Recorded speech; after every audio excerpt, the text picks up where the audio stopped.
Suite et fin déjà d'une semaine que les nouveaux chemins de la connaissance auront consacrée à Blaise Pascal. Une semaine dont l'unique but était de vous convertir, non pas à la religion chrétienne, mais à la lecture ou la relecture de ce texte sublime, insensé, disparate et fragmentaire. Lundi dernier, nous avons évoqué avec Gérard Ferrérol le contexte intellectuel de la rédaction des Pensées. Mardi, Jean-Pierre Clairaut est revenu pour vous sur le statut de l'imagination, dont on va peut-être reparler aujourd'hui. Mercredi, Laurent Thirouin vous a parlé du fameux pari pascalien. Hier, jeudi, Vincent Carreau a évoqué la question redoutable du moi chez Pascal et les apories de l'identité.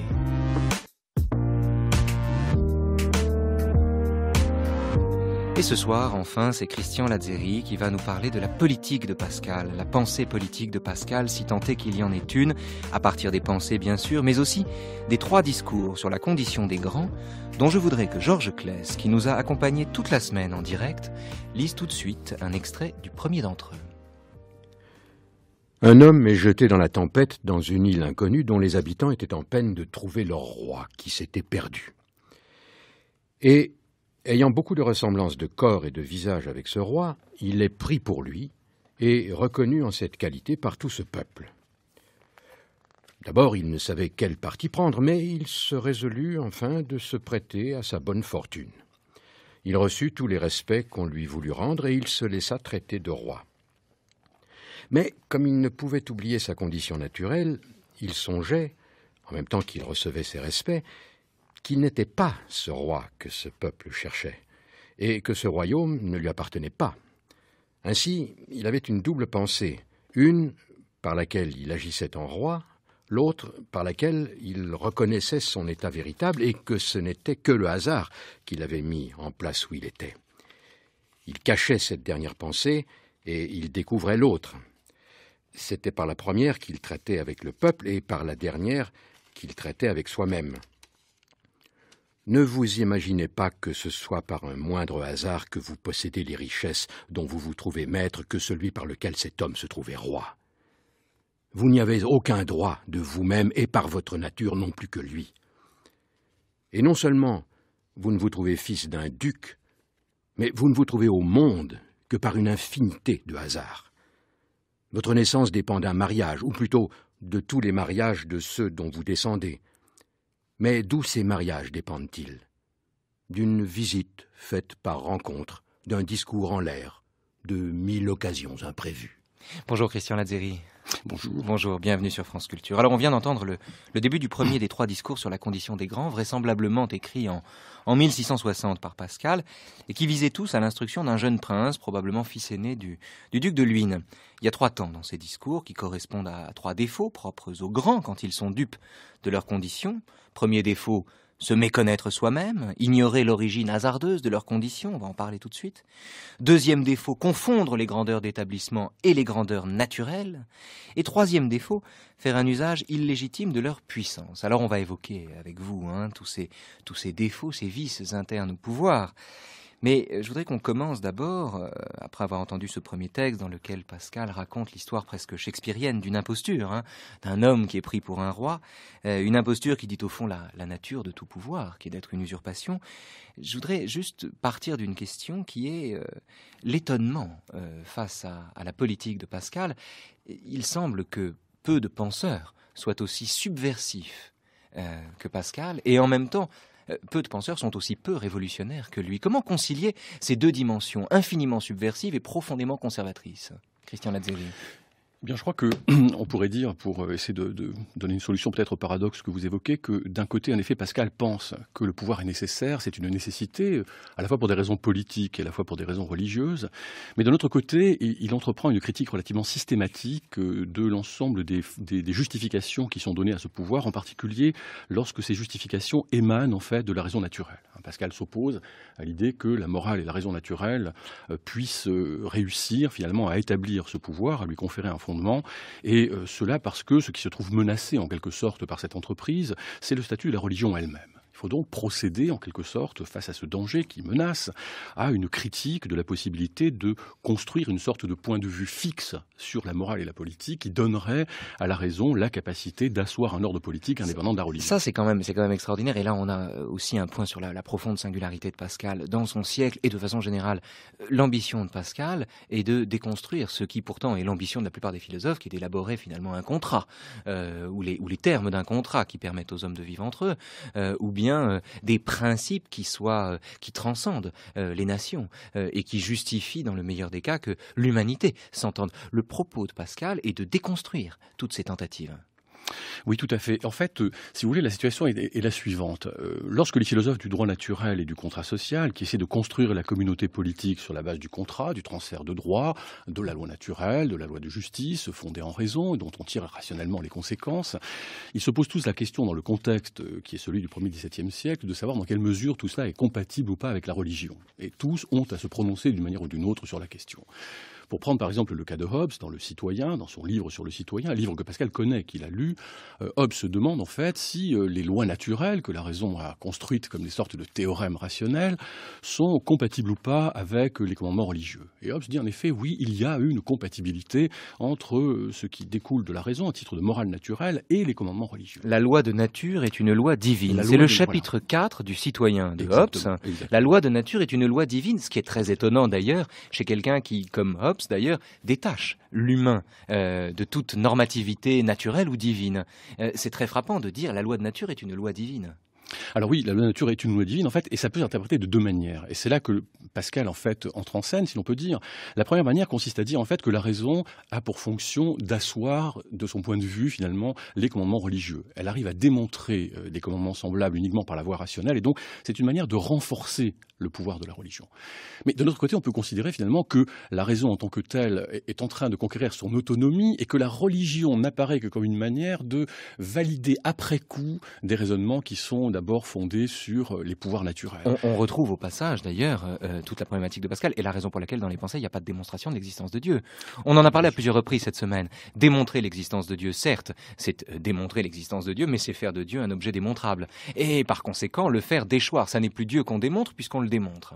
Voilà, tout à fait. Et la question des lois naturelles est un peu semblable, les lois divines est un peu semblable, en fait, dans la mesure où la raison prend son autonomie, où la religion n'apparaît que comme une manière de sanctionner ou de valider la raison, eh bien, on risque d'aller vers une autonomisation de la raison qui mettra la religion de côté. Et c'est contre cela que Pascal se révolte, et c'est contre cela, en fait, qu'il intervient comme une critique du fondement rationnel de la loi naturelle, du contrat social, qui lui apparaissent comme cette émancipation de la raison, en fait, qui lui paraît relativement dangereuse. Qui est en fait une aimantation de la religion par la raison. C'est une aimantation de la religion par la raison, si on veut, oui, c'est une manière, en fait, de considérer que la religion devient secondaire, ou que risque de devenir secondaire, par rapport à la raison elle-même. En d'autres termes, si le cœur et la raison relevaient du même ordre, si, comme dit Leibniz, par exemple, il fallait affirmer la conformité de la foi et de la raison. Il y a un texte de Leibniz qui est un discours de la conformité de la foi et de la raison. Leibniz qui décrit la nature de Dieu, démontre l'existence de Dieu et qui est en même temps tenu à bon droit par bien des historiens de la philosophie comme le premier fossoyeur de Dieu.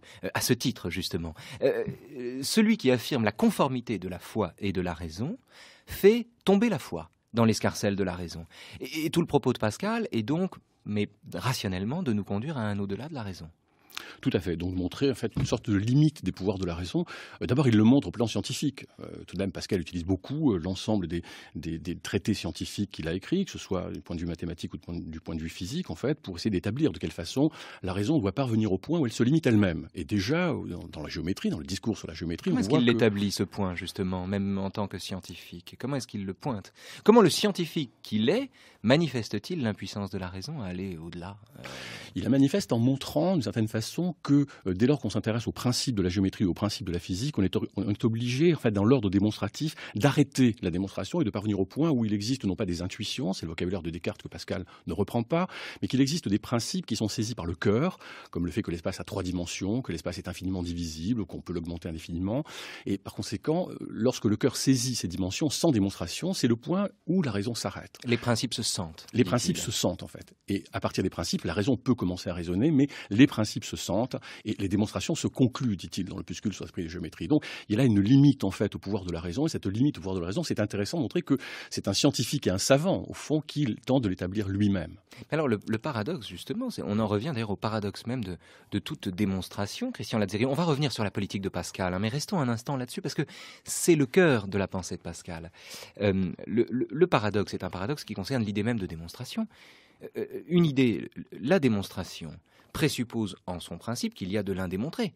Car si nous démontrions le principe même qui préside à la démonstration, on régresserait à l'infini. C'est Aristote qui pose ça dans sa métaphysique. Et on ne peut donc pas démontrer les principes. Donc la démonstration exige elle-même qu'il y ait de l'indémontrable. C'est donc rationnellement qu'on en vient à renoncer à la raison, au principe même de la raison. Tout à fait, il y a des pensées tout à fait claires là-dessus, où le propre de la raison est de se limiter elle-même, finalement, de se soumettre. Il faut se soumettre où il faut, douter où il faut et assurer où il faut. Et effectivement, c'est le propre de la raison, si on en prend ce sens large, qui comprend à la fois et la démonstration rationnelle et la saisie par le cœur des principes, qui montre qu'en fait, il y a toute une série de phénomènes qui échappent par la relation à l'infini ou par la relation à l'incompréhensibilité, à la saisie rationnelle au sens démonstratif du terme. Et il faut, dans ce cas, faire prendre la relève, en fait, par cette faculté, ce pouvoir, je préférerais dire cette puissance, d'ailleurs, qui est proprement le cœur. Revenons à la politique de Pascal avec vous, Christian Lazzeri. Dans le texte, le premier discours, et même dans les autres d'ailleurs, Pascal ne cesse de parler d'une pensée de derrière. En gros, il s'agit de... il dit... vous devez avoir une double pensée, dit-il au futur prince, au futur roi. Si vous agissez extérieurement avec les hommes selon votre rang, vous devez reconnaître par une pensée plus cachée mais plus véritable que vous n'avez rien naturellement au-dessus d'eux. En d'autres termes, la différence entre le souverain et ses administrés, c'est que le souverain dispose, lui, de la connaissance véritable de sa condition, alors que les administrés, eux, en sont dupes. Et d'une certaine façon, pour Pascal, aux yeux de Pascal, c'est bien comme ça. Cette pensée de derrière, on la trouve déjà à l'œuvre quand il s'agit de la démonstration, ce dont on parlait. C'est-à-dire l'idée qu'en somme, il y a bien sûr la démonstration, ça c'est bon pour tout le monde, et puis il y a ce qui sous-tend la démonstration qui ne peut faire l'objet que d'une connaissance intuitive. Tout à fait. Pour revenir justement à la question politique que vous évoquiez, sur la question de la pensée derrière, en fait, lorsque Pascal indique au souverain qu'il devrait avoir cette pensée, connaître sa véritable condition, c'est-à-dire distinguer au fond entre sa fonction, si on peut dire les choses comme ça, et la manière d'habiter ou la manière de remplir sa fonction, en fait, le problème c'est que le souverain devrait le faire, ou la caste nobiliaire à laquelle appartient le souverain devrait le faire. Mais justement, le problème c'est qu'ils ne le font pas. Et donc, il faut tenter de dissiper l'illusion qui sous-tend le fait qu'ils n'ont pas compris, qu'ils ne sont pas identiques à leur fonction. Il faut par conséquent déconstruire ce rapport d'identification qui fait qu'ils ont un sentiment d'appartenance patrimoniale de la fonction, de telle sorte que finalement la fonction leur revient par droit de nature. Et c'est précisément cela qu'il faut briser pour instaurer cette distance à l'égard de ce rôle qu'il faut jouer comme un rôle, sans le prendre complètement au sérieux, d'où cette sorte de rencontre théâtrale en fait, de cet homme qui échoue sur cette plage, qui est destiné à jouer le rôle de roi, bien qu'en fait il ne soit pas roi. Donc il faut apprendre à distinguer précisément la fonction de celui qui l'habite. Mais alors, est-ce que ça ne veut pas dire, alors cette fois-ci, allons dans le texte lui-même et dans ses applications pratiques, est-ce que ça ne veut pas dire qu'en politique, pour Pascal, c'est l'habit qui fait le moine, une fois pour toutes, point barre, qu'en somme, pour être roi, il suffit d'en avoir l'air. Un homme ressemble au roi, il est pris pour le roi, il est le roi, et il n'y a finalement aucune différence entre lui et le roi qui serait roi de droit divin, ou qui trouverait une légitimité familiale ou un pédigré royal qui lui permettrait d'être à la place qu'il occupe. Tout à fait. C'est d'ailleurs en ce sens ce qui met Pascal en quelque sorte à la hauteur des penseurs du droit naturel. Ce que Pascal est en train de montrer dans ce texte, au fond, c'est que par nature, il n'y a pas de droit de commander. Il n'y a pas de différence par nature entre les hommes qui ferait que certains auraient un certain nombre de qualités, de compétences, etc., qui les transformerait finalement, qui leur conférerait un droit au commandement. Si on sape effectivement cette base qui constitue tout de même l'idéologie courante de la caste nobiliaire de l'époque, c'est comme ça qu'on justifie de façon générale le pouvoir de la caste nobiliaire. On explique en fait que la caste nobiliaire est pourvue par toute une série d'alliances, de lignages qui ont été conservés dans leur pureté, d'un certain nombre de qualités et de vertus, qui sont les vertus de vaillance, de magnanimité, de libéralité, de courage. Mais ça c'est la confusion des deux, c'est la confusion de la grandeur d'établissement et de la grandeur naturelle. Évidemment. En faisant passer pour de la vaillance ce qui relève relève en vérité d'une génétique, en l'occurrence, on confond les deux grandeurs. On confond les deux types de grandeurs, et précisément, c'est ça préciser l'illusion. Ce que sont les grandeurs d'ailleurs, les deux grandeurs. Les grandeurs, en fait, il y a deux éléments. Dans la grandeur naturelle, en fait, on a affaire à des qualités ou à des puissances naturelles, et donc là, elles appartiennent à l'individu en propre. Mais les grandeurs d'établissement, ce sont des grandeurs qui ne relèvent pas de l'ordre naturel. Ce sont des grandeurs qui relèvent de l'institution, de l'instauration d'une institution, et qui reposent en dernier lieu sur la décision. D'où le fait que Pascal parle dans ce texte du législateur, de ce qu'a décidé le législateur, par exemple, relativement au droit de propriété. Il aurait pu décider que vos propriétés, lorsque vous mourrez, retournent en fait à la République, et vous n'auriez rien eu à dire de ce point de vue, tout simplement parce qu'il n'y a pas de droit naturel qui garantisse vos possessions. Il n'est pas nécessaire, parce que vous êtes duc, que je vous estime, mais il est nécessaire que je vous salue. Et c'est ça le paradoxe de Pascal. Il n'est pas nécessaire parce que vous êtes duc que je vous estime, ça c'est la phrase d'un révolutionnaire. Mais il est nécessaire que je vous salue, ça c'est la phrase d'un conservateur. Or Pascal articule l'un et l'autre. Tout à fait. Mais je ferai remarquer dans ce cas-là, ce qui est très intéressant, c'est qu'il y a absolument les deux dimensions que vous y voyez. Mais ce qui est très intéressant, c'est qu'il est en train d'expliquer, au fond, qu'il existe en fait, et c'est sa théorie des ordres de justice finalement qui rend compte de ce rapport, il existe en fait des ordres de réalité dans lesquels les puissances, le cœur, la volonté, etc., se rapportent à certains objets, et il y a une adéquation, une convenance entre les deux. Et si vous intervertissez les rapports de convenance entre les deux, eh bien c'est proprement la tyrannie. Si, parce que vous êtes simplement roi, vous demandez que je vous salue comme un honnête homme alors que vous n'êtes pas honnête homme, vous me demandez finalement d'intervertir les règles dans lesquelles les puissances conviennent avec leurs objets. Et par conséquent, vous me demandez quelque chose que je ne peux pas vous donner quand bien même je le ferai, ou alors vous me contraindriez à mentir pour vous dire que vous êtes honnête, et vous savez très bien finalement qu'il s'agit là d'un mensonge et que je le fais sous la forme de la contrainte. Si vous étiez duc sans être honnête homme, je vous ferais encore justice, car en vous rendant les devoirs extérieurs que l'ordre des hommes a attachés à votre naissance, je ne manquerai pas d'avoir pour vous le mépris intérieur que mériterait la bassesse de votre esprit. Tout à fait. Il s'agit là, on le voit, d'une sorte de résistance en fait. C'est-à-dire que vous pouvez me demander de considérer que vous êtes honnête si vous êtes simplement roi, mais je résisterai en ne le faisant pas, et au moins en manifestant le mépris intérieur qui est que ces devoirs, vous savez très bien que je ne peux pas vous les rendre. Donc il y a une forme d'ordre de justice par laquelle on peut résister en fait aux injonctions du pouvoir de vouloir obtenir quelque chose par un moyen qui n'est pas le bon moyen pour obtenir la chose en question. Pascal dira par exemple, dans le cadre de la religion, on ne peut pas convertir les gens par la force. C'est pas possible. Simplement parce qu'entre l'ordre du corps de la contrainte et l'ordre de la foi, il y a un rapport de distance infinie. Et par conséquent, on ne peut pas passer de l'un à l'autre, sinon par la violence. À la fin de la 14e provinciale, il a cette phrase tout à fait frappante.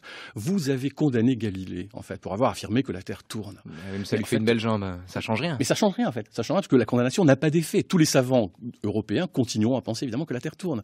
Et la condamnation ne change rien, puisque c'est deux ordres différents, celui de la force et celui simplement de la démonstration scientifique. Alors on pourrait dire il y a l'ordre de la force physique et l'ordre de la démonstration scientifique. On pourrait aussi opposer l'ordre du pouvoir à l'ordre de la puissance.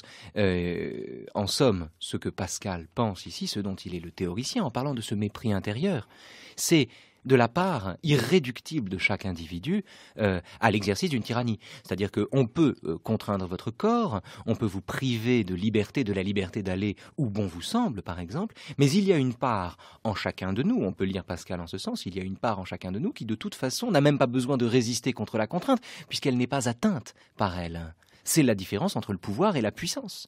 Je veux dire, Staline ne peut rien contre Solzhenitsyn. Tout à fait, mais c'est pour ça que dans l'ordre, par exemple, si on prenait au lieu de la force et de l'esprit, si on prenait simplement la force et le sentiment esthétique, ce serait la même chose. On ne peut pas vous contraindre à trouver beau quelque chose, en fait, et donc il peut y avoir d'esthétique officielle, puisque par la force, vous ne pouvez pas obtenir quelque chose qui ne peut en réalité être obtenu qu'avec les règles spécifiques qui sont celles qui font qu'on aime quelque chose qui est beau.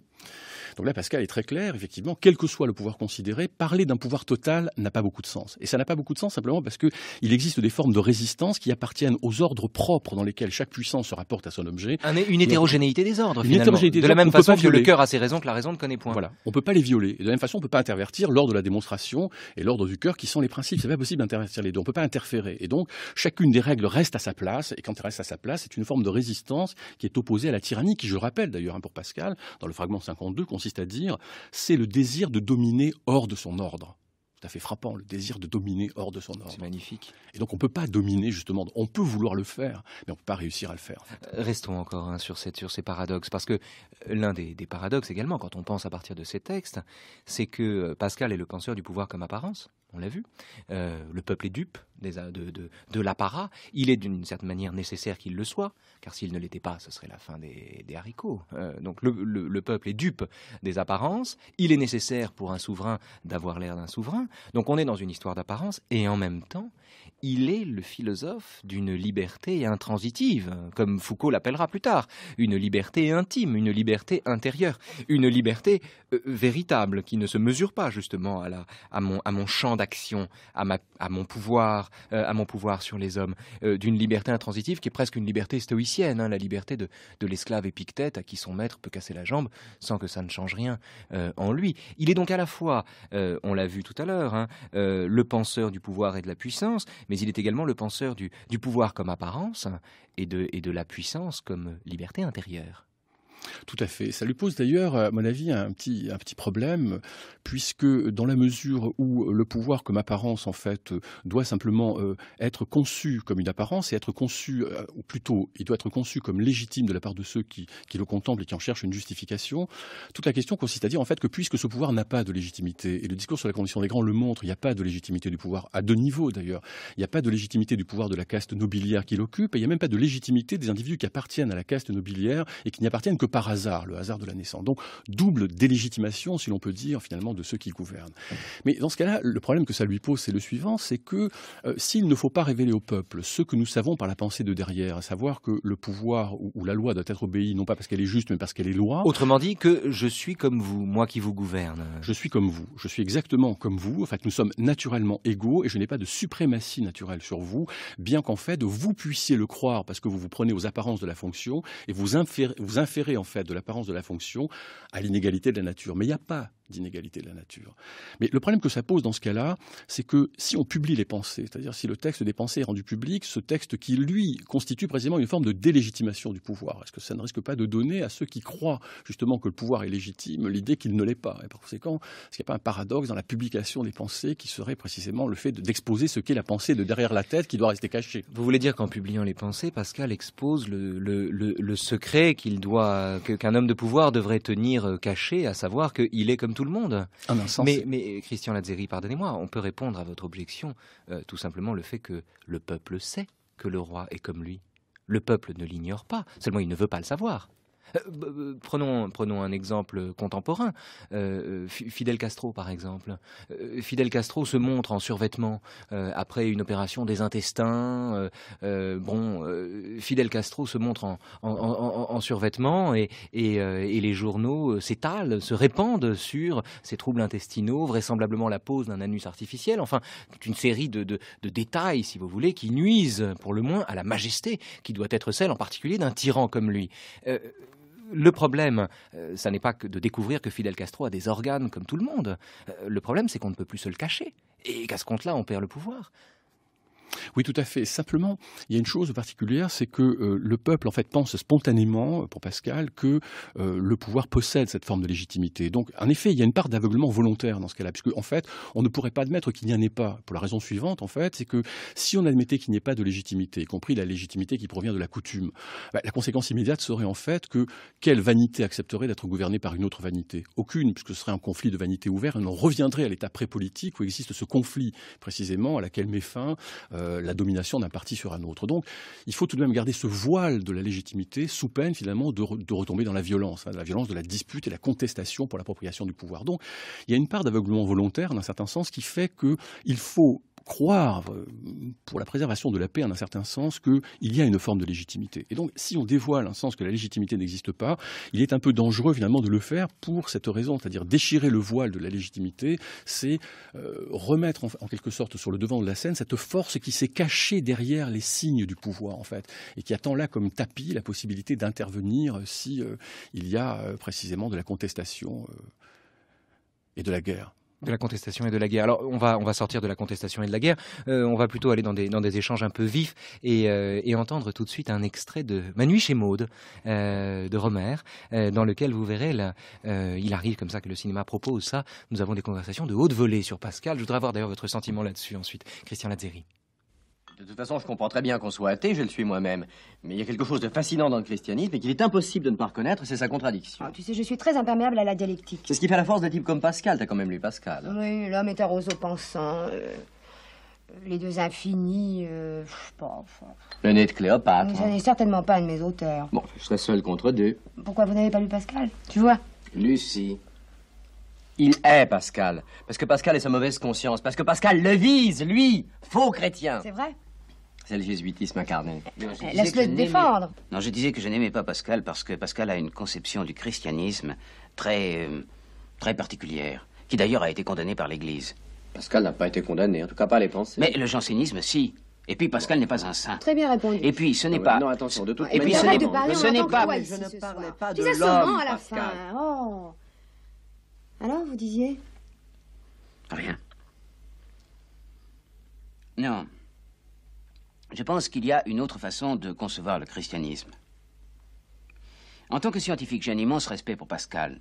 Mais en tant que scientifique, cela me choque qu'il condamne la science. Il la condamne pas. À la fin de sa vie, si. C'est pas exactement une condamnation. Non, enfin... Non, dit. Non, je m'exprime mal. Prenons un exemple. Par exemple, en ce moment, nous mangeons et en parlant, nous oublions ce que nous mangeons.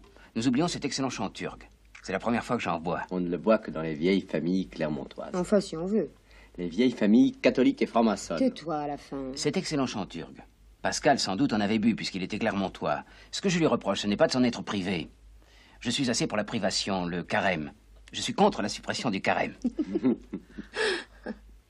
Non, c'est lorsqu'il en buvait de ne pas y faire attention. Comme il était malade, il devait suivre un régime et ne devait prendre que de bonnes choses. Mais il ne se souvenait jamais de ce qu'il avait mangé. Oui, c'est sa sœur Gilberte qui raconte ça. Jamais il n'a dit « voilà qui est bon ». Eh bien, moi, je dis « voilà qui est bon ». Bravo. Ne pas reconnaître ce qui est bon, c'est un mal. Chrétiennement parlant, je dis que c'est un mal. Oui. Enfin, ton argument est quand même un peu mince. Ah, pas mince du tout, c'est très très important. Et il y a autre chose aussi qui m'a profondément choqué chez Pascal. Il dit que le mariage est la condition la plus basse de la chrétienté. Oui. Je trouve que le mariage est une condition fort basse. Enfin, non, ça, ce n'est pas pour les mêmes raisons. Oui, mais Pascal a raison. Tu as peut-être envie de te marier, Oh. moi aussi, mais il n'empêche que dans l'ordre des sacrements, le mariage est au-dessous du sacerdoce. Voilà, là on est chez Éric Romer, ça, on le reconnaît assez vite d'ailleurs, hein, Christian Lazzeri. Christian Lazzeri est avec nous d'ailleurs pour cette dernière émission sur Blaise Pascal, les pensées de Blaise Pascal et les 3 discours sur la condition des grands. Vous êtes l'auteur, Christian Lazzeri, de Force et Justice dans la politique de Pascal, paru aux presses universitaires de France en 1993. Avant de repartir sur ce détail et ces paradoxes justement du pouvoir qui repose sur l'apparence et qui en même temps témoigne d'une liberté intransitive, votre sentiment sur cette interprétation romérienne de Pascal ? Mais c'est très intéressant, ça se situe d'ailleurs à plusieurs niveaux. On voit que on considère à la fois sa façon de vivre et à la fois son rôle officiel et son statut officiel. Par exemple, il est tout à fait frappant que l'un des personnages dans le film dise qu'en fait, il n'aime pas son christianisme parce qu'il a été condamné par l'Église. Très intéressant parce qu'en fait, en effet, en un certain sens, il y a une sorte de condamnation du jansénisme qui montre que, ça accentue d'ailleurs la position paradoxale de Pascal, d'un côté, il a entamé cette critique en fait profonde de la raison et de la possibilité pour la raison de fonder quelque chose comme un ordre moral et politique, et d'un autre côté, en fait, croyant qu'il est effectivement quelqu'un qui va faire cette apologétique et cette défense de la religion chrétienne, il défend la religion chrétienne en partie contre l'Église. En partie contre l'Église. Et en partie contre l'Église, ça veut dire en fait qu'il défend la religion en étant bien attentif au fait que les pouvoirs qui sont en charge finalement de propager la religion risquent eux aussi en un certain sens de la propager de la mauvaise manière. Donc c'est peut-être à son honneur au fond en un certain sens d'avoir été condamné, si on veut, par l'Église, et c'est pas une raison pour déprécier son christianisme. Ce que vous dites rappelle l'épisode du Grand Inquisiteur dans les Frères Karamazov. Hein. Christian Lazzeri, un Grand Inquisiteur, condamne celui qui se prétend la réincarnation du Christ, au motif justement que l'Église n'a surtout pas besoin du Christ. Oui, et Pascal, en fait, condamne l'infaillibilité papale, lui, parce qu'il pense qu'il y a un danger pour l'Église d'avoir cette infaillibilité, parce qu'un homme seul puisse, comme une sorte de monarque absolu, décider finalement des valeurs théologiques et décider de la politique de l'Église sans en référer ou en conférer avec les conciles, c'est quelque chose qui lui paraît assez dangereux. Et en particulier, on verra qu'au moment de la révocation de l'édit de Nantes, en fait, la question sera bien celle d'avoir converti, au fond, d'avoir tenté de convertir les protestants par la force. Et ça, Pascal est totalement opposé à cela. Alors, laissons de côté l'infaillibilité papale. D'ailleurs, on en reparlera à la fin de cette émission et un peu plus tard sur les ondes de France Culture, je vous dirai pourquoi. Néanmoins, revenons-en donc à la question de la tutelle d'un roi. Pascal à la fois démontre que tout roi est assis sur du sable, que sa tutelle repose sur du sable, qu'il n'a pas de pouvoir véritable, ou plus exactement que le pouvoir qui est le sien lui est d'abord conféré par l'imaginaire de celui qui sont administrés par lui. Est-ce que de cette façon, Pascal ne répond pas à la Boétie, dont, pour mémoire, le propos dans le discours de la servitude volontaire était le suivant? La Boétie se demande « Je ne voudrais que tâcher de comprendre comment il peut arriver que tant d'hommes, tant de bourgs, tant de villes, tant de nations endurent quelquefois un tyran seul, qui n'a de puissance que celle qu'il lui donne, qui n'a de pouvoir de leur nuire que tant qu'ils en manifestent la volonté, qui ne saurait leur faire du mal que lorsqu'ils aiment mieux l'endurer que s'opposer à lui. » Est-ce qu'on n'a pas, chez Pascal, la réponse à ce mystère devant lequel la Boétie reste ébahie, à savoir comment se fait-il qu'on obéisse au tyran? Oui. Et en fait, il me semble qu'on peut établir la réponse à 2 niveaux. D'abord, je dirais qu'il complète en un certain sens la Boétie, parce qu'il y a un point que la Boétie n'évoquait pas dans sa conception du pouvoir, c'est le fait de l'exercice de la force. Alors que Pascal place au fondement du pouvoir le statut de la force et le fait que, dans cette sorte de guerre pré-politique, qu'il place dans une espèce d'état de nature, qui n'en est pas un, qui n'a jamais dit comme tel, il y a bien un parti dominant et un parti dominé. En revanche, en ce qui concerne non pas l'instauration du pouvoir, mais la reproduction du pouvoir, c'est-à-dire les conditions dans lesquelles il se perpétue, là, en effet, il y a bien un élément de légitimation qui provient de la part de ceux qui sont, en fait, les sujets de ce pouvoir. Et ce qui me paraît intéressant par rapport à la Boétie, en fait, et je crois qu'il fait toute l'originalité de Pascal, c'est que la Boétie essayait d'étudier les conditions dans lesquelles le pouvoir était maintenu en évoquant l'intérêt de la pyramide, finalement, de l'ensemble des serviteurs de ce pouvoir qui, par une sorte d'intérêt lié au pouvoir, reproduisaient ce pouvoir qui leur conférait, au fond, un certain nombre d'avantages. Or, Pascal rompt avec ce type de discours utilitaire. C'est pas un problème d'utilité qui conditionne les conditions de la reproduction du pouvoir. En fait, c'est un problème de vanité. Et c'est extrêmement intéressant, car c'est sa grande rupture avec Hobbes, en fait. Là où Hobbes plaçait au fondement du conflit, de la guerre, tout ce qui était de l'ordre de la conservation matérielle, Pascal y substitue le problème de l'honorabilité, du prestige, de la vanité, et dit que c'est cela l'essentiel qui contribue à la reproduction du pouvoir. Ça veut dire que tenir son rang pour un roi, un grand, un puissant, quel qu'il soit, que ce puissant d'ailleurs soit une star ou un roi, c'est ne pas être dupe du statut qui est le sien, et en revanche, ne pas trop dire aux autres qu'on n'en est pas dupe. Oui, en tout cas, on ne devrait pas en être dupe. On ne devrait pas en être dupe si on avait la possibilité, finalement, de détruire l'illusion qui fait qu'en fait, on s'assimile soi-même à la fonction. Mais malheureusement, le problème est que, dans la plupart des cas, il y a une assimilation complète et donc on en est dupe. Que j'ai du talent. Au fond de moi, je suis sûr au moins que j'ai du talent. C'est la liberté intérieure d'un homme qui pourtant se voyait en haut de l'affiche et se prenait peut-être pour l'icône, ou se prenait à l'avance pour l'icône qu'il sera plus tard. Charles Aznavour dans Les Nouveaux Chemins de la Connaissance et Christian Lazzeri dans Les Nouveaux Chemins de la Connaissance pour parler de Blaise Pascal, de la politique de Pascal. Alors on a vu avec vous, Christian Lazzeri, dans quelle mesure les puissants ne doivent pas être dupes de leurs conditions, comment il leur appartient justement de ne pas être dupes du hasard, du malentendu qui leur vaut d'être obéis par des gens dont pourtant ils ne sont pas différents, au fond, en vérité. Je voudrais qu'on en vienne à un autre point, un autre aspect de la politique de Pascal, qui est un aspect essentiel, qui est tout simplement son relativisme, ce qu'on a appelé le relativisme pascalien. Et je voudrais pour cela que Georges Claes nous interprète un fragment des pensées resté fameux et à juste titre, qui s'appelle « Justice force ». Il est juste que ce qui est juste soit suivi. Il est nécessaire que ce qui est le plus fort soit suivi. La justice sans la force est impuissante. La force sans la justice est tyrannique. La justice sans force est contredite parce qu'il y a toujours des méchants. La force sans la justice est accusée. Il faut donc mettre ensemble la justice et la force. Et pour cela, faire que ce qui est juste soit fort ou que ce qui est fort soit juste. La justice est sujette à dispute. La force est très reconnaissable et sans dispute. Aussi, on a pu donner la force à la justice parce que la force a contredit la justice et a dit qu'elle était injuste et a dit que c'était elle qui était juste. Et ainsi, ne pouvant faire que ce qui est juste fût fort, on a fait que ce qui est fort fût juste. Ne pouvant faire que ce qui était juste fût fort, que ce qui est juste fût fort, on a fait que ce qui est fort fût juste. Cette inversion des termes chez Pascal, redoutable inversion des termes, a été tenue d'ailleurs par maints commentateurs politiques comme tout simplement soit une justification de la tyrannie, soit une déclaration d'indifférence à l'endroit de ceux qui autour de lui pouvaient souffrir éventuellement de l'application d'une force arbitraire.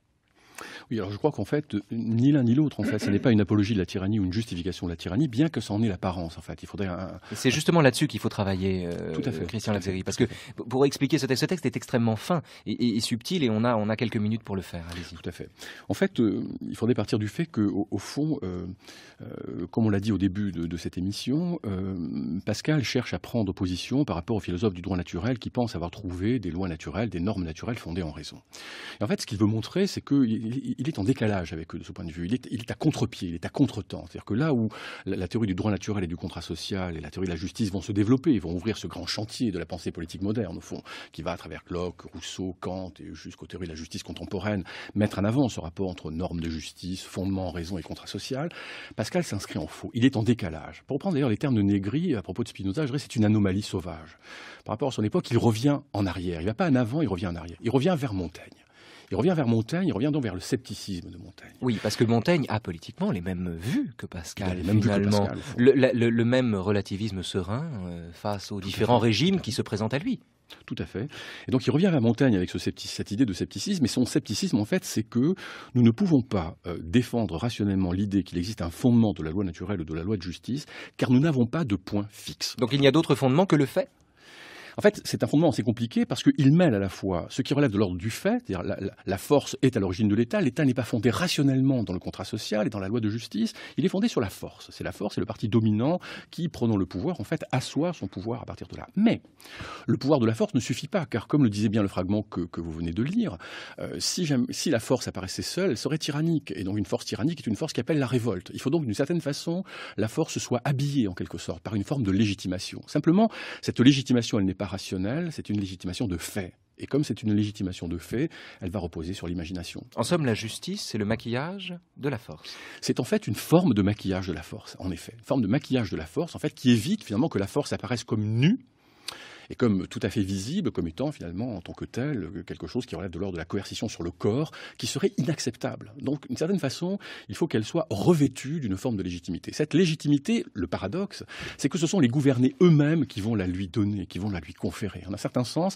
c'est, comme le dit le fameux fragment 888, c'est une forme de projection imaginaire qui va revêtir la force, en fait, de ses attributs de justice. Et la coutume, pour Pascal, eh bien, c'est en partie ce qui remplit ce pouvoir de l'imagination. Par la coutume, en fait, nous croyons quoi ? Nous croyons en fait que tous ceux qui nous ont précédés croyaient que le pouvoir était juste, et parce que la masse de ceux qui nous ont précédés était extrêmement nombreuse, leur nombre fait en quelque sorte la force et la pression qui convainquent chacun qu'il devait forcément avoir raison. Est-ce que Pascal permettrait de penser des phénomènes comme ce que le Parti communiste chinois avait appelé la ligne de masse dans les années 50, qui consistait à envoyer des émissaires du parti dans toutes les régions du pays, recueillir les doléances, pour ensuite donner aux gens le sentiment que c'était en fonction des doléances qu'ils avaient recueillies, qu'ils avaient édicté des lois, alors qu'en réalité les lois étaient décidées en amont, bien avant, de façon principielle. Est-ce que Pascal est le penseur finalement de ce tour de passe-passe politique qui consiste à donner aux gens le sentiment que c'est leur avis, que c'est eux qui gouvernent en somme, que c'est eux qu'on écoute? Enfin, est-ce qu'en gros Pascal permet de penser l'imposture de la démocratie participative de ce point de vue, qui permet de dire ce sont vos opinions que nous écoutons, ce sont vos opinions qui déterminent nos décisions, alors que les décisions sont prises en amont et qu'ensuite les opinions sont là pour en maquiller l'arbitraire?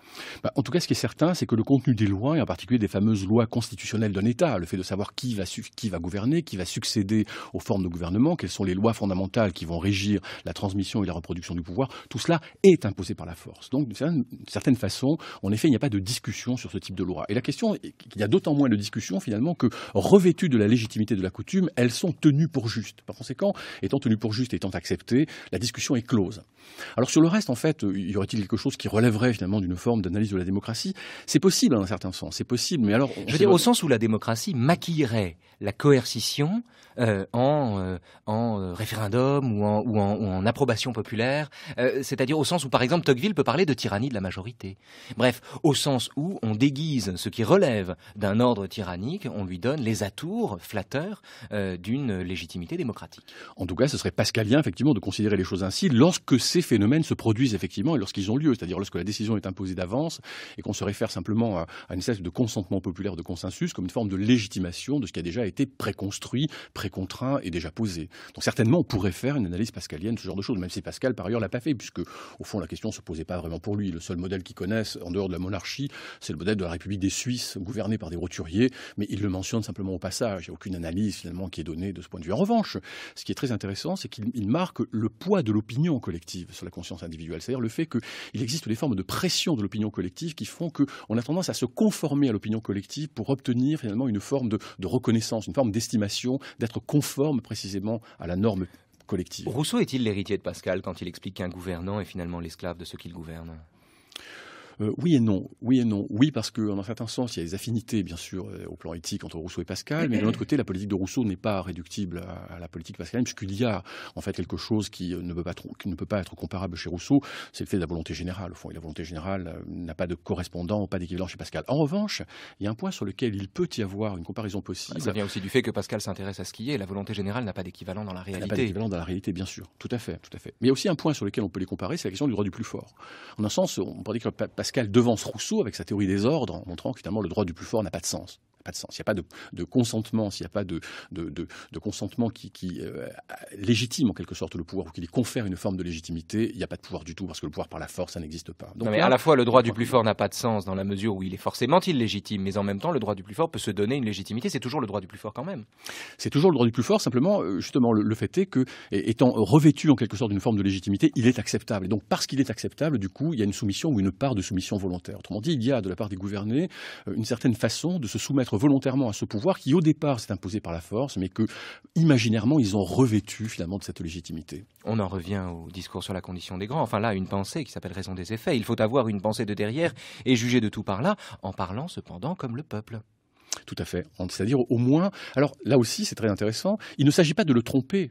Il ne s'agit pas de le tromper, il s'agit simplement de ne pas le détromper, ce qui n'est pas exactement la même chose en fait. Non pas le tromper consciemment, au sens où il faudrait mentir. Ça s'oppose aux convictions chrétiennes de Pascal. On ne peut pas mentir au peuple. Mais simplement, si lui-même en fait a manifesté une part d'adhésion en légitimant les conditions de ce pouvoir et ses conditions de reproduction, en fait, il suffit simplement de ne pas le détromper, d'où en fait la critique très, très violente de Pascal à l'égard de ces demi-habiles. C'est-à-dire de ceux qui croient qu'il existe une théorie du droit naturel, une théorie de la loi naturelle, et qui, au nom de cette théorie, vont critiquer un pouvoir de fait sans légitimité, au risque, en le délégitimant, effectivement, de faire apparaître la force nue derrière le voile de la légitimité. Donc, ce qu'il faut, c'est à la fois l'alliance entre le peuple, si l'on veut, et entre le chrétien parfait, qui a la pensée de derrière, mais qui n'est pas le demi-habile. Est-ce que le demi-habile, ça n'est pas celui qui croit découvrir ou trouver le Graal, si j'ose dire, en démontrant finalement ce que tout le monde sait? Christian Lazzeri, on en revient à la question du tyran de tout à l'heure. En démontrant ce que tout le monde sait, il peut y avoir une interprétation du demi-habile. Est-ce que le demi-habile, ça n'est pas par exemple celui qui dit, quand il est contempteur de la religion chrétienne, celui qui dit la physique interdit de penser qu'on puisse marcher sur l'eau? Voyez, est-ce que le demi-habile, ça n'est pas celui qui démontre finalement ce que tout le monde sait, c'est-à-dire il est impossible de marcher sur l'eau, mais qui s'en prend à des symboles comme s'ils étaient des réalités? Moi, j'aurais plutôt tendance à dire que le demi-habile, au fond, c'est un démystificateur. C'est un démystificateur, c'est quelqu'un qui joue au plus malin, c'est-à-dire quelqu'un qui a tendance à dire je vais vous montrer pourquoi le pouvoir est nu et pourquoi il est sans légitimité. Et ça, vous ne le savez pas, c'est moi qui vais vous l'apprendre, en fait. Ce que Descartes appelait ces natures brouillonnes, en fait, qui se mêlent mal de tout et qui, en fait, risquent de délégitimer le pouvoir qu'il faudrait simplement réformer par morceaux. Le peuple honore les personnes de grande naissance. Les demi-habiles les méprisent, disant que la naissance n'est pas un avantage de la personne, mais du hasard. Les habiles les honorent, non par la pensée du peuple, mais par la pensée de derrière. Les dévots, qui ont plus de zèle que de science, les méprisent, malgré cette considération qui les fait honorer par les habiles, parce qu'ils en jugent par une nouvelle lumière que la piété leur donne, mais les chrétiens parfaits les honorent par une autre lumière supérieure. Ainsi se vont les opinions succédantes, du pour au contre, selon qu'on a de lumière. C'est un très beau texte, en fait, qui montre en fait une sorte d'alliance objective entre le chrétien parfait et l'habile, et entre le dévot et le demi-habile, enfin, ce qui n'est pas très sympathique pour le dévot, au fond, parce que montre que le dévot, au fond, est un chrétien qui n'a pas très bien compris la nature de l'ordre politique et qui, en fait, cherche à rabaisser ouvertement les rois, alors qu'il faudrait en réalité leur faire lire le discours sur la condition des grands pour leur apprendre, au fond, qu'ils ne doivent pas se confondre avec leurs propres fonctions et l'exercer d'une manière qui ne soit pas tyrannique, mais sans pour autant détromper ceux qui croient, au fond, c'est-à-dire les gouvernés, qu'il y a une légitimité du pouvoir. Mais c'est ce que j'allais vous demander. Qui sont les véritables ennemis de Pascal? C'est une question qu'on s'est posée un peu cette semaine, Christian Lazzeri. Je voudrais avoir votre sentiment là-dessus. Qui sont les vrais ennemis de Pascal? Les libertins ou les dévots? Mais en fait, un peu les deux, dans un certain sens. Un peu les deux. Les libertins, très clairement, en effet, ce sont ceux qui... Ce sont des ennemis objectifs, mais... Ce sont des ennemis. Mais en fait, les deux en quel sens? C'est-à-dire que les dévots, simplement parce qu'ils sont brouillons, et c'est un christianisme au fond qu'ils appliquent mal, qu'ils comprennent mal, et comprennent mal les enjeux finalement de la nécessité de légitimer le pouvoir politique et de ne pas le fragiliser d'un côté. De l'autre côté, les libertins sont ceux qui menacent en quelque sorte la foi. Et donc il faut tenter d'abord de s'apitoyer sur eux, c'est la première chose, et puis il faut tenter de les convaincre, essayer de les ramener dans le droit chemin. Et les ramener dans le droit chemin, en tout cas, c'est au moins saper les bases de leur libertinisme, c'est-à-dire au fond saper les bases de leur confiance dans la raison. Mais en même temps, Christian Lazzeri, quand Figaro, dans le mariage de Figaro, le monologue de la scène 3 de l'acte 5, dit « Parce que vous êtes un grand seigneur, vous vous croyez un grand génie. Noblesse, fortune, un rang, des places, tout cela rend si fier. Qu'avez-vous fait pourtant de bien? Vous vous êtes donné la peine de naître et rien de plus. Du reste, homme assez ordinaire. » Beaumarchais, dans ce texte, signant le premier acte de la Révolution française, est profondément pascalien. Tout à fait. Alors la seule chose, en fait, c'est que lui, il le proclame tout à fait ouvertement. Il en fait rire, d'ailleurs, parce que le proclame, au fond, dans le cadre du théâtre, alors que Pascal pense qu'on ne devrait pas en rire. On devrait plutôt, d'ailleurs, s'apitoyer sur cette illusion qui fait que, déjà, les individus confondent leurs fonctions et leur personne. Et deuxièmement, évitons d'en rire publiquement, puisqu'il faut faire attention à ne pas délégitimer le pouvoir dans un contexte, il faut quand même le rappeler, qui est celui de Pascal, où l'État monarchique territorial centralisé est en train de se construire. Et donc, comme il se construit, en même temps, il faut faire attention, dans un contexte international extrêmement tendu, qui est un contexte conflictuel, il faut faire attention à ne pas l'affaiblir ou à ne pas trop l'affaiblir. Donc à la fois, il faut limiter son pouvoir et montrer que ce pouvoir est limité par les ordres de justice. Il y a des formes de résistance à l'égard de ce pouvoir. Je pense qu'il faut le dire très clairement. Mais d'un autre côté, il ne faut pas le contester parce qu'il est nécessaire. Et le discours sur la condition des grands, c'est assez intéressant d'ailleurs, conclut là-dessus, en un sens. Il faut garder cette fonction. Le pouvoir est nécessaire, mais la manière de l'exercer doit être profondément amendée. On doit l'exercer d'une façon qui ne trace pas de ligne de démarcation entre gouvernants et gouvernés, de telle sorte que les gouvernés appartiendraient à une autre espèce que les gouvernants. Et donc, si au moins on les détrompe là-dessus, eh bien, c'est ce que dit la fin du texte. On éliminera la violence, la vanité, qui sont l'apanage, en quelque sorte, de cette classe nobiliaire, cette caste nobiliaire qui exerce le pouvoir de cette manière. Ne prétendez donc point les dominer par la force, ni les traiter avec dureté. Contentez leurs justes désirs, soulagez leurs nécessités, mettez votre plaisir à être bienfaisant, avancez-les autant que vous le pourrez, et vous agirez en vrai roi de concupiscence. Tous les rois sont des rois de concupiscence. Merci, Christian Lazzeri.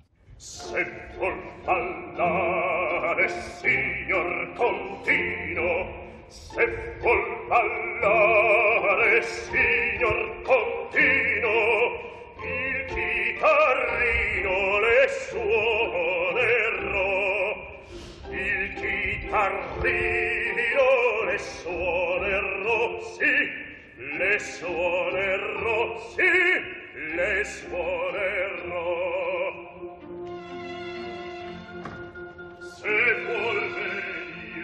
Un grand merci à tous ceux qui ont participé cette semaine sur Blaise Pascal, Gérard Ferrérol, Jean-Pierre Clairaut, Laurent Thirouin, Vincent Carreau et donc vous-même, Christian Lazzeri.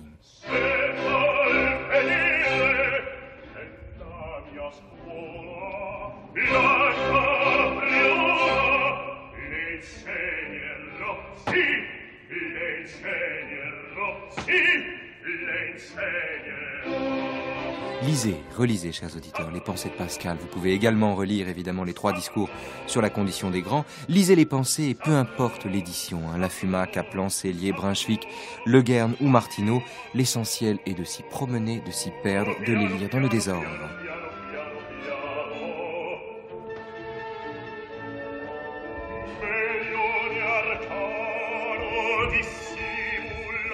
La semaine prochaine, dans les Nouveaux Chemins de la Connaissance, c'est de Clément Rosset qu'il sera question. Clément Rosset qui est à mon sens le plus grand des philosophes vivants, fils ô combien spirituel de Bergson et de Spinoza, et dont l'œuvre tarde à être mondialement connue, faute d'avoir reçu l'extrême onction de la Sorbonne.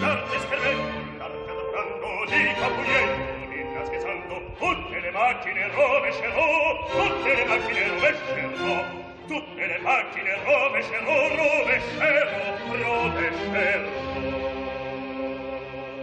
À la technique, c'était Jean Frédérix, à la réalisation François Connac, assistante Avril Ventura, Adèle Van Rett, Léa Vensten et Geneviève Méric. France Culture, il est 17h, tout de suite vous avez rendez-vous avec Albert Jacquin.